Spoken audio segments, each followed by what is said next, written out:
Welcome back to another video. In today's video, I'm going to be showing you my week 2 progress of keyboard and mouse. As you know, I uploaded week 1 and you guys enjoyed it, so I'm here with the week 2.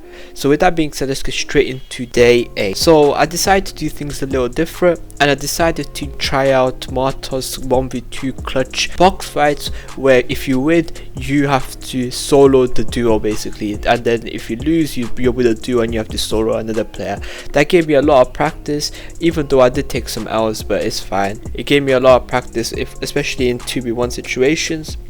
And then after that, I got a bit tired and I went into Turtle Wars. As you can see, I wasn't too good in Turtle Wars, even though I was trying to get my edits faster and more snappy. What I was trying to do was trying to edit and then reset. Edit, shoot, reset, and I was trying to get that down really fast, so then I could get these really good peaks in basically without getting shot. However, I was taking a lot of L's. This lobby was quite sweaty from the seams of it, but I battled through and I just carried on playing basically. Due to the amount of free building I did in week 1 progression, I was quite confident with my builds, especially the basic stuff, so I was not actually acting like a bot. I was somewhat playing decent, but my aim needed a lot of work. But after I done that Turtle War session, I got into some actual game with some of my friends and I actually boxed someone up, even though I had to look at the keyboard quite a few times. But I did box someone up, and a sick moment for me especially though. I did box him up, I killed him, and I continued on playing with some of my friends.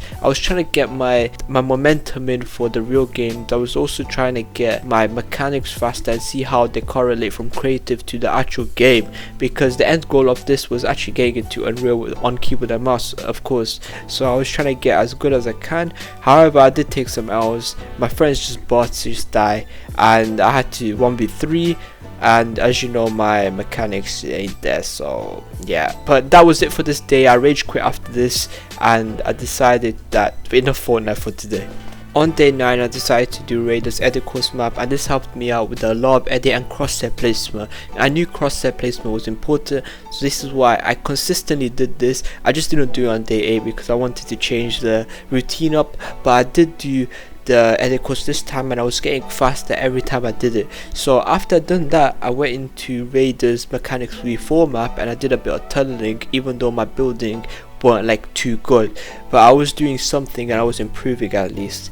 And this was just it for day 9 because I didn't have much time on the day, so I just decided to just do the training maps and not play the actual battle royale. So I just stopped there and we're gonna move on to day 10. On day 10, I decided to copy Polarized routine. So what he did was he did Turtle Wars first and then mechanics v4 map after with a bit of free building. So I did that exactly. I went into Turtle Wars, I grinded it out. I was seeing that I was getting a lot better with the corner edits and I was resetting a lot faster, and it was overall just improving at a really fast rate.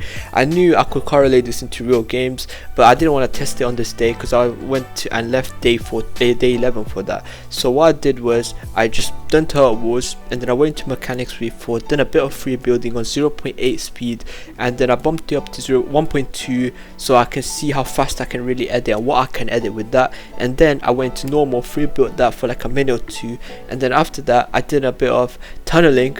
From that I realized that my tunneling was really bad actually. I couldn't place and get the timing right of my builds. So then what I did was I just stopped playing the game altogether and decided that I should do this tomorrow, because today I was already burnt out of gaming and it was getting quite late. So I just decided I'm going to do this on day 11. I'm going to group 11 and 12 together because what I did on those 2 days was very similar. So what I started off doing was I started off again Turtle Wars.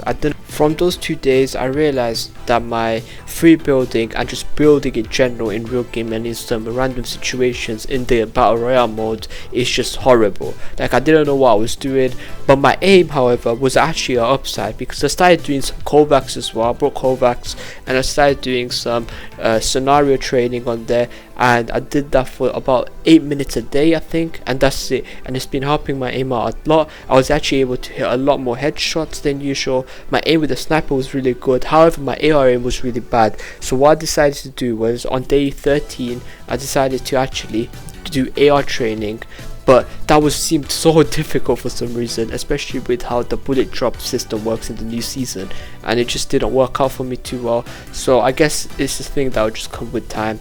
But anyhow, on day 13 and 14, what I did was I just wanted to get good at building. So instead of actually starting my day off with Turtle Wars, what I did was I instead done 1v1s, just build fight 1v1s, PGs, and I've usually would try and find someone, but my mechanics weren't that good. So what I did was I just jumped into a public lobby, so Fortnite can just find a random person for me, and just started 1v1ing a lot. And this actually helped me out, knowing my surroundings, using my headphones more, and actually just playing the game and hitting my shots and building and doing double edits while actually building. So it helped me out a lot, and here's some clips from that.